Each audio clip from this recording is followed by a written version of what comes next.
நண்பர்களே, அனைவருக்கும் வணக்கம். இப்போ என்னன்னா, நம்ம காட்டில் வந்து ஆர்காசிங் பருத்தி போட்டிருக்கிறோம். இங்கே நம்ம ஊருக்கு பார்க்க வந்த அக்ரி வந்து எல்லாம் செடியெல்லாம் இதாக இருக்குது, இதெல்லாம் சுட்டுக்குன்னு சொல்லிட்டு இருந்தோம். அப்போ அவர் என்ன சொன்னார், மருந்து எழுதி கொடுத்தாரு. அந்த மருந்து பார்த்தா இங்கே எங்கேயுமே கிடைக்கல. அது ஒரு கம்பெனி, குறிப்பிட்ட கம்பெனி அவங்க வந்து தராங்க, அந்த அக்ரி வந்து பார்க்குறாங்க. திருப்பி அந்த மருந்து வந்து சில இடத்துல மட்டும்தான், அவங்க கம்பெனியில் மட்டும்தான் இருக்குன்னு சொல்கிறாங்க. இங்கே வந்து அக்ரி என்ன சொன்னார், எங்கள் காட்டுக்கு ஒரு 4 டேங்க் இல்லை ஒரு 3 டேங்க் மருந்து அடித்தா போதும்னு சொன்னார். சரி நானும் சொல்லிட்டு அவர் எழுதி கொடுத்த இதை வாங்கிட்டு எங்கள் ஊர் சுற்றியெல்லாம் கேட்டு பார்த்தா இல்லை, இது நீங்கள் அங்கே தான் போகணும் அப்படின்னு சொன்னாங்க. அங்கேயும் சரி போனோம். அங்கே போனால் கிடைக்குன்னு நினச்சிட்டு அங்கேருந்து இங்கேருந்து எல்லாம் பஸ் ஏறி கிளம்பி போனோம். போய் அந்த கம்பெனி போய் கேட்டால் 3 டேங்க்லாம் மருந்து இல்லை, வாங்கினா 10 டேங்க் வாங்குங்க.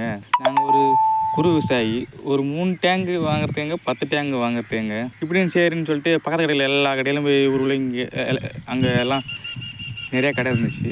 சரி அங்கேயும் போய் கேட்கலாம்னு சொல்லி போய் கேட்டேன். எல்லா கடையிலும் ஏறி இறங்குறேன். கேட்டால் பொருள் தான் இருக்குது, அமைதி பொருள்லாம் இல்லை, இதெல்லாம் அங்கே கம்பெனியில் தான் இருக்கும். யார் எழுதி கொடுத்தாங்களோ அந்த கம்பெனியில் தான் இருக்கும். நான் அந்த கம்பெனி நேம் சொல்ல விரும்பல, அந்த கம்பெனியில் தான் இருக்கும். அங்கே போய் வாங்கிக்கோங்கிறாங்க. சரி இப்படி சொல்கிறாங்கன்னு சொல்லிட்டு நம்ம காட்டுக்கு வந்து சொன்ன அகரிக்கிட்டே ஃபோன் பண்ணி கேட்கலான்னு ஃபோன் பண்ணி பேசுகிறேன். அவர் என்ன சொல்கிறாருன்னா, போய் பார்த்தீங்களா கம்பெனி பார்த்தீங்களான்னு கேட்டார். பார்த்தேன்னு சொன்னேன். திருப்பி என்ன சொல்கிறாரு, நான் இது மாதிரி இல்லை சார், இந்த மாதிரி இல்லை, 3 டேங்க் தரமாட்டாங்களாம், 10 டேங்க் தான் தருவாங்களாம் அப்படின்னு சொல்கிறாரு. அப்படியா சரி, அப்படின்னா பக்கத்து கேட்டு பாரு சொல்கிறேன். பக்கத்துலையா?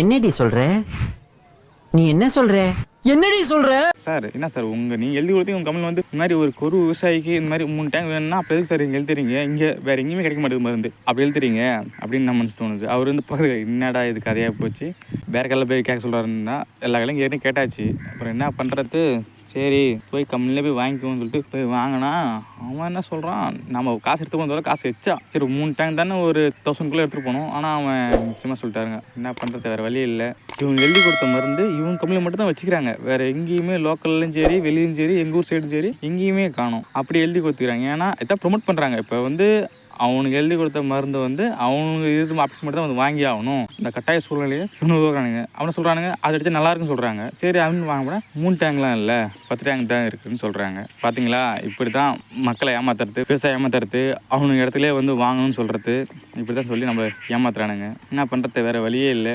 வாங்கிட்டு வந்தாச்சு.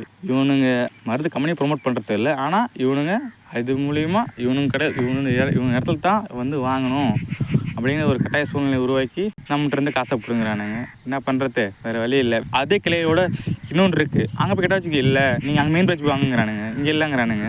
வேறு வழியே இல்லை, போய் அங்கே தான் வாங்கி ஆகணும் கட்டாய சூழ்நிலையில் நம்மளை உருவாக்குறானுங்க. அவ்வளோதான் மக்களை, இப்படி தான் நம்மளை மக்களை ஏமாற்றி குழலிக்கிறானுங்க. என்ன பண்ணுறது, விவசாயினாவே இப்படி தான், ஏமாந்து போகிறதும் நாம் தான், சில பேர் நம்மளை ஏமாத்துறதும் நம்மளை தான். நன்றி.